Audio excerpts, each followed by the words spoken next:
नमस्कार मित्रों, एक बार फिर से स्वागत है आप सभी का। और हम पिछली क्लास में चर्चा कर रहे थे मौलिक अधिकारों की। एक मौलिक अधिकार पर हमने चर्चा की थी, वो था समानता का अधिकार। और आज हम चर्चा करेंगे स्वतंत्रता के अधिकार पर। तो जो स्वतंत्रता का अधिकार है उसका उल्लेख किसमें है? आर्टिकल 19 से 22 में। कितने आर्टिकल्स में? 4 आर्टिकल्स में। अनुच्छेद 19 से 22 में किसका उल्लेख है? स्वतंत्रता के अधिकार का। ठीक है, अब हम चर्चा करते हैं आर्टिकल 19 की, अनुच्छेद 19 की। अनुच्छेद 19 क्या कहता है? अनुच्छेद 19 हमें 6 प्रकार की स्वतंत्रताएं देता है। मूलतः संविधान में हमें 7 प्रकार की स्वतंत्रताएं दी गई थी, लेकिन वर्तमान में कितनी है? 6। एक स्वतंत्रता को हटा दिया गया है। कौन सी? संपत्ति अधिग्रहण। संपत्ति अधिग्रहण, संपत्ति अधिग्रहण, संपत्ति अधिग्रहण का जो स्वतंत्रता थी उसको हटा दिया गया है 44वें संविधान संशोधन 1978 द्वारा। किसको हटा दिया गया? संपत्ति के अधिकार को। और क्या बना दिया उसको? कानूनी अधिकार। अब कितनी स्वतंत्रताएं देता है आर्टिकल 19? 6 प्रकार की स्वतंत्रताएं उपलब्ध करवाता है। ठीक है, तो अब हम चर्चा करते हैं वो कौन कौन सी 6 स्वतंत्रताएं।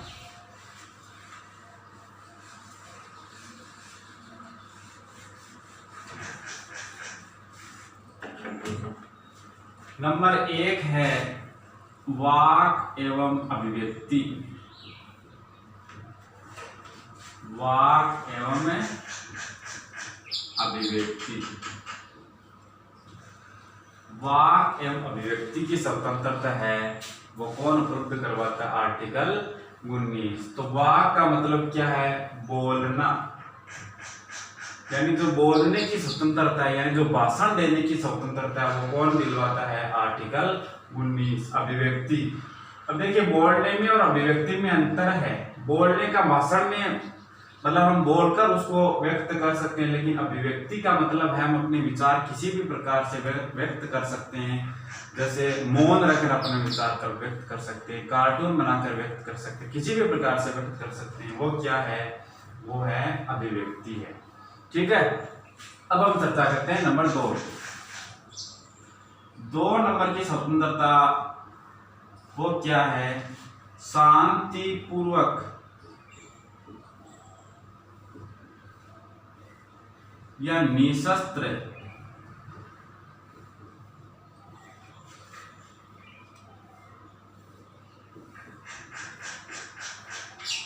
सम्मेलन करने की।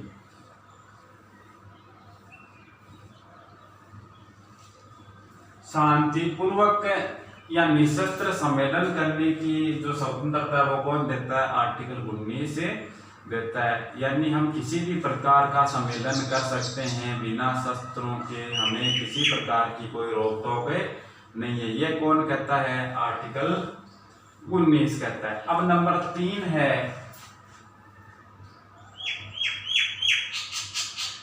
नंबर 3 क्या कहता है? संघ बनाने की स्वतंत्रता। संघ बनाने की स्वतंत्रता,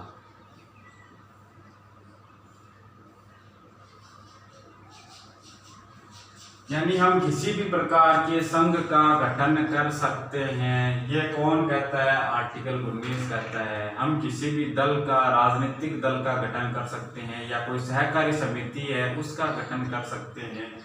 किसी भी प्रकार की जो फार्मा है उसका गठन कर सकते हैं। यह स्वतंत्रता हमें कौन देता है? आर्टिकल 19 देता है। नंबर 4 की बात करते हैं मित्रों। नंबर 4 है अबाध संचरण। अबाध संचरण या घूमने की स्वतंत्रता। घूमने की स्वतंत्रता मित्रों, हम भारत के किसी भी हिस्से में आबाद यानी किसी भी बाधा के घूम सकते हैं या संतरण कर सकते हैं, हमें कोई नहीं रोकने वाला है। ये कौन कहता है? आर्टिकल 19 कहता है। मतलब भारत में हम कहीं भी घूम फिर सकते हैं, ये कौन कहता है? आर्टिकल 19 कहता है। अब नंबर 5 की बात करते हैं, वो है बस जाने की स्वतंत्रता। बस जाने या निवास की स्वतंत्रता। निवास की स्वतंत्रता। आर्टिकल 19 क्या कहता है? हम भारत के किसी भी हिस्से में बस सकते हैं या निवास कर सकते हैं, वो स्थायी हो या चाहे अस्थायी हो। कौन कहता है? आर्टिकल 19 क्या कहता है? हम भारत के किसी भी हिस्से में रह सकते हैं, निवास कर सकते हैं, वो चाहे स्थायी रूप से रहें या अस्थायी रूप से रहें, हमें कोई नहीं रोकने वाला। कौन कहता है? आर्टिकल 19 कहता है। एक जो 6 नंबर की स्वतंत्रता थी उसको हटा दिया गया, मतलब संपत्ति अधिग्रहण की हमने पहले चर्चा की है। जो नंबर 7 है वो है व्यवसाय या रोजगार करने की स्वतंत्रता। रोजगार करने की स्वतंत्रता कौन उपलब्ध करवाता है? आर्टिकल 19। आर्टिकल 19 क्या कहता है? हम किसी भी प्रकार का पेशा कर सकते हैं या व्यवसाय कर सकते हैं भारत के किसी भी हिस्से में, हमें कोई नहीं रोकने वाला। कौन कहता है? आर्टिकल 19 कहता है। तो आर्टिकल 19 कितने प्रकार की स्वतंत्रताएं उपलब्ध करवाता है हमें? नंबर 1 है वाक एवं अभिव्यक्ति की स्वतंत्रता। नंबर 2 है शांतिपूर्वक या निशस्त्र सम्मेलन करने की स्वतंत्रता, मतलब बिना किन्हीं शस्त्रों के शांति से हम किसी भी प्रकार का सम्मेलन कर सकते हैं। नंबर 3 है संघ या सहकारी समिति बनाने का जो स्वतंत्रता है। नंबर 4 है आबाद संचरणियां घूमने की। नंबर 5 है निवास करने की और नंबर 6 है व्यवसाय करने की स्वतंत्रता। तो आर्टिकल 19 हमें ये 6 प्रकार की स्वतंत्रताएं उपलब्ध करवाता है। तो अब हम चर्चा करते हैं आर्टिकल 19 के बारे में।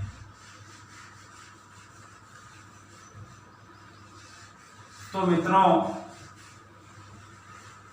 जब राष्ट्रीय आपातकाल लगता है, कौन सा? राष्ट्रीय आपातकाल, तो जो आर्टिकल 19 है वो सर्वप्रथम स्वतः ही क्या हो जाता है? निलंबित हो जाता है। क्या हो जाता है? स्वतः ही सर्वप्रथम में निलंबित हो जाता है। ये कौन कहता है? आर्टिकल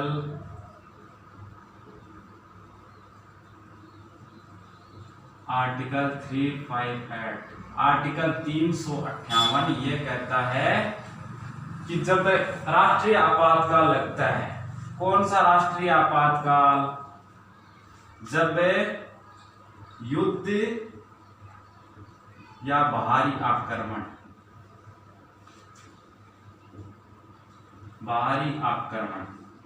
जब यह युद्ध की स्थिति या बाहरी आक्रमण होता है, तब जो राष्ट्रीय आपातकाल लगता है उसमें जो आर्टिकल 19 में 6 प्रकार की स्वतंत्रताएं दी गई है वो स्वतः ये सर्वप्रथम क्या हो जाती है?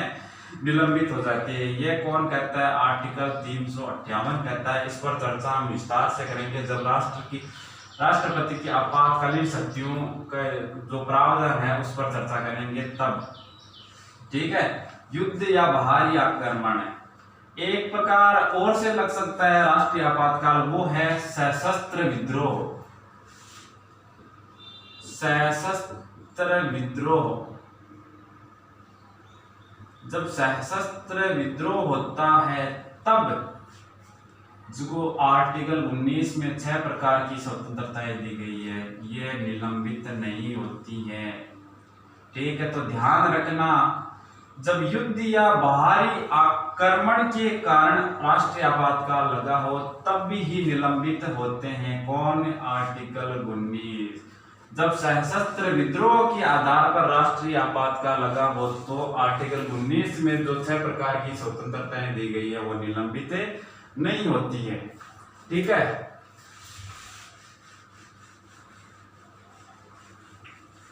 तो मित्रों ध्यान रखना, कोई भी एग्जाम हो उसमें सर्वाधिक चांस है यहाँ से क्वेश्चन पूछे जाने का मौलिक अधिकारों से। हर बार किसी न किसी एग्जाम में जो आर्टिकल 12 से 35 है यहाँ से कोई न कोई क्वेश्चन पूछ लिया जाता है, तो आप इनको ध्यान से पढ़ें। अब बात करते हैं आर्टिकल 20 की। आर्टिकल 20 क्या कहता है? अपराध के दोष सिद्धि का संरक्षण। आर्टिकल 20 क्या कहता है? यदि किसी व्यक्ति ने कोई अपराध किया है, यदि किसी व्यक्ति ने क्या किया है, कोई अपराध किया है, तो उसको भी कई प्रकार की स्वतंत्रताएं दी गई है। आर्टिकल 20 क्या कहता है? आर्टिकल 20 ये कहता है कि जिस भी व्यक्ति ने अपराध किया है, जो अपराध किया, जिस टाइम पर अपराध किया है, उस टाइम पर जो कानून था उसी के अनुसार क्या दी जाए? सजा।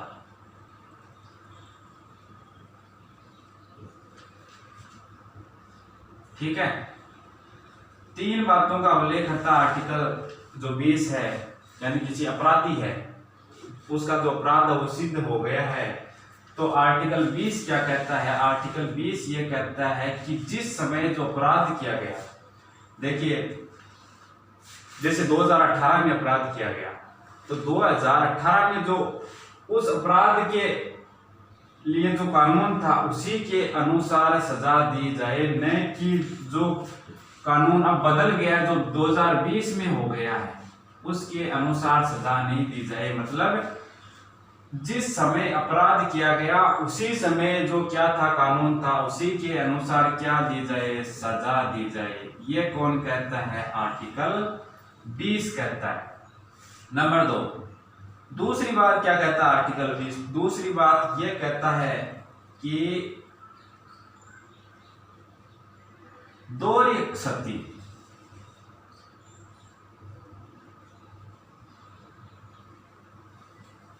यानी कि किसी व्यक्ति को एक अपराध के लिए एक ही सजा का प्रावधान है। यदि किसी व्यक्ति ने एक अपराध किया है तो उसको क्या दी जाए? एक ही सजा दी जाए, न कि एक से अधिक, यानी कि एक अपराध के लिए एक ही सजा का प्रावधान। ये कौन कहता है? आर्टिकल 20। नंबर 3 क्या कहता है आर्टिकल 20? नंबर 3 कहता है कि किसी भी व्यक्ति को अपने विरुद्ध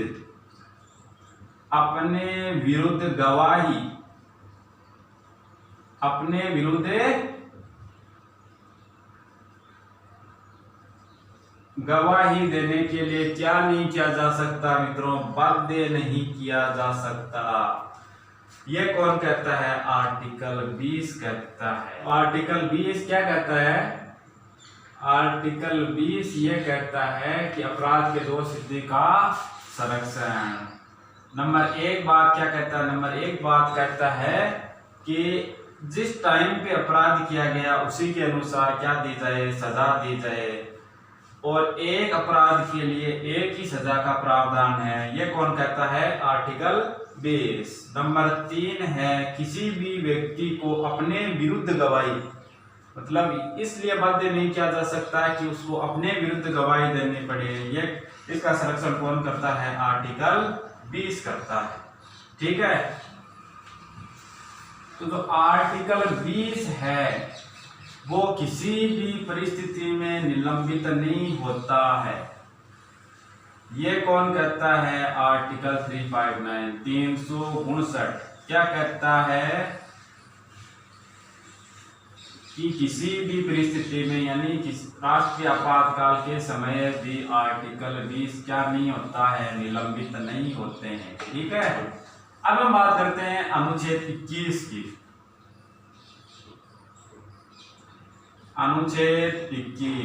अनुच्छेद 21 क्या कहता है? प्राण एवं दैहिक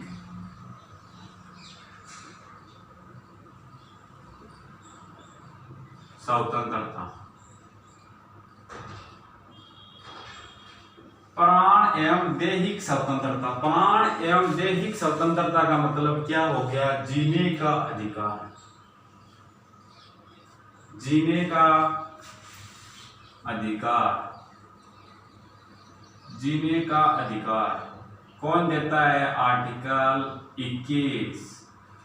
आर्टिकल 21 जीने का अधिकार देता है। जीने का अधिकार का मतलब ये नहीं हो गया कि हम जैसे जी रहे हैं वैसे जी रहे हैं। इसकी विस्तृत व्याख्या की गई है आर्टिकल 19 में जीने के अधिकार की।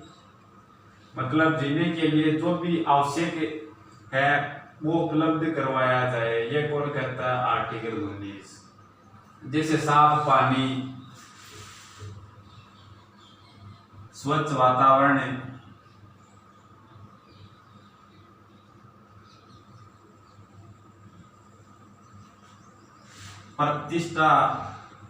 प्रतिष्ठा के साथ जीने का अधिकार भी कौन देता है? आर्टिकल 21। प्रतिष्ठा, विदेश जाना,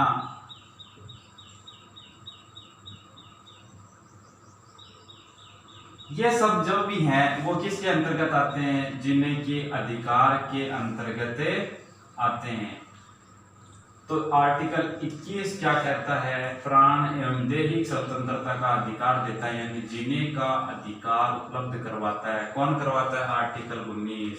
ये इसकी जीने के अधिकार की विस्तृत व्याख्या करता है। मतलब जीने के लिए जो भी आवश्यक है वो सब उपलब्ध करवाया जाए, ये कौन कहता है? आर्टिकल 19। जैसे स्वच्छ वायु है, स्वच्छ वातावरण है, साफ पानी है, या हम विदेश जाएं, हमें प्रतिष्ठा और के साथ जीने का अधिकार है, ये सब बातें कौन कहता है? आर्टिकल 21 कहता है। आर्टिकल 21 भी किसी भी परिस्थिति में निलंबित नहीं होता है। कौन कहता है? आर्टिकल 359। राष्ट्रीय आपातकाल के समय भी ये दो आर्टिकल है, कौन से? 20 व 21। ये क्या नहीं होते हैं? निलंबित नहीं होते। इस कौन कहता है? आर्टिकल 359। ठीक है,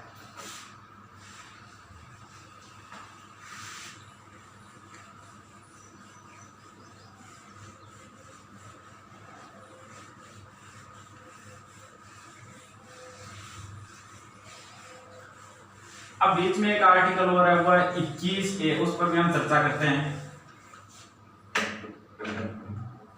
आर्टिकल 21A,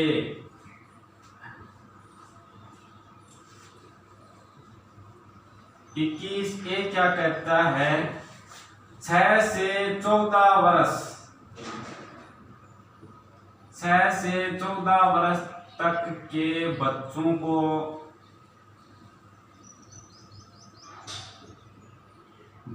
को क्या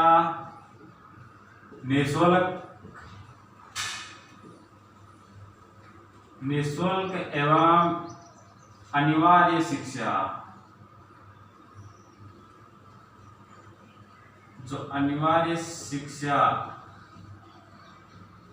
का जो अधिकार है वो कौन देता है? Article 21A। आर्टिकल 21A को कब जोड़ा गया? 86वें संविधान संशोधन 2002 में संसद द्वारा जोड़ा गया। और क्या बोला गया? 6 से 14 वर्ष तक के बच्चों को निःशुल्क एवं अनिवार्य शिक्षा प्रदान की जाए।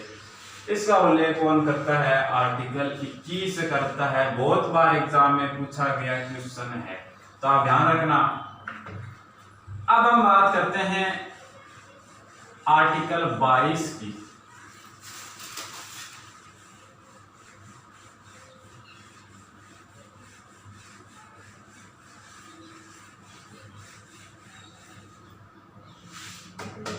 तो आर्टिकल 22 क्या कहता है? आर्टिकल 22 ये कहता है निरोध एवं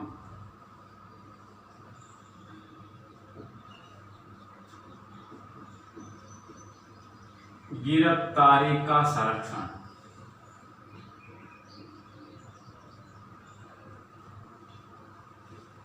यानी आर्टिकल जो 22 है वो मनमानी गिरफ्तारी पर क्या लगाता है? रोक लगाता है।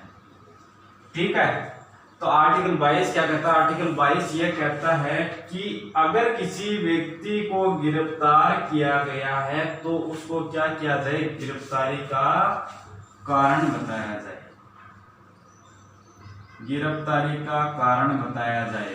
कौन कहता है? आर्टिकल 22। और क्या कहता है कि उसको अपना वकील करने का अधिकार दिया जाए। यह भी कौन कहता है? आर्टिकल 22 कहता है। आर्टिकल 22 और क्या कहता है? आर्टिकल 22 ये कहता है कि गिरफ्तार किए गए व्यक्ति को 24 घंटे के अंदर 24 घंटे के अंदर किसके समक्ष प्रस्तुत किया जाए? मजिस्ट्रेट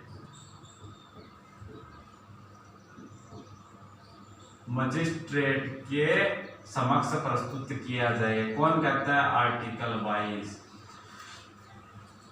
आर्टिकल 22 क्या क्या कहता है कि जिस भी व्यक्ति को गिरफ्तार किया जाए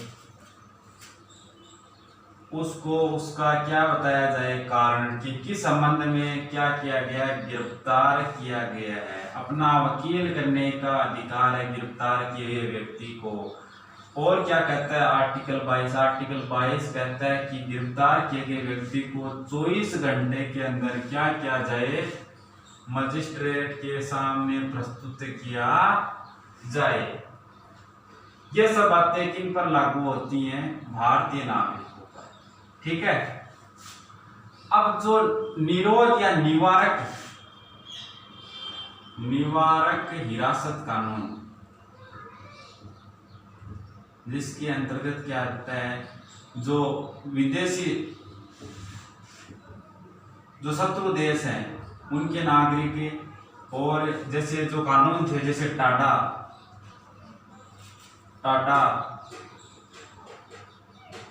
मीसा